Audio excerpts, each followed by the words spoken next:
একটা প্রবাদ আছে না, বন্যেরা বনে সুন্দর আর শিশুরা মাতৃ করে। ঠিক তেমনি একটা ছেলের সৌন্দর্য তার ইনকামে। আপনি মানেন কিংবা না মানেন, এই সমাজে একটা ছেলের সৌন্দর্য ডিপেন্ড করে তার ইনকামের উপরে। একটা ছেলে যত ভালো মনেরই হোক না কেন, ইনকাম করতে না পারলে এই সমাজে তার কোনো মূল্য নেই।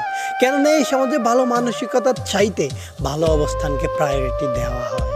ইনকাম থাকলে ছেলেটা পরিবারের লক্ষ্মী সন্তান, ভাই বোনের আদরের ভাই, আর শ্বশুর শাশুড়ির মেয়ের উপযুক্ত জামাই। অথচ সেই ছেলেটাই একবার বেকার হয়ে গেলে সবার আচরণ এক নিমিষেই বদলে যায়। ইনকাম করার কারণে যে এই ছেলেটা সবার চোখে হিরো বনে যায়, ইনকাম বন্ধ হওয়ার পর সেই ছেলেটাই সবার কাছে ভিলেন রূপে আবর্তিত হয়। ইনকাম একটা ছেলের জীবনে কতটা প্রভাব ফেলতে পারে সেটা শুধু একটা বেকার ছেলেই জানে, যাকে বেকারত্বের জন্য প্রতিনিয়ত হাজারো কথা শুনতে হয়। বেকারত্বের কাছে অসহায় হয়ে যখন নিজের ভালোবাসার মানুষটিকে অন্য কারো হাত ধরে নিজের চোখের সামনে দিয়ে চলে যেতে দেখতে হয়।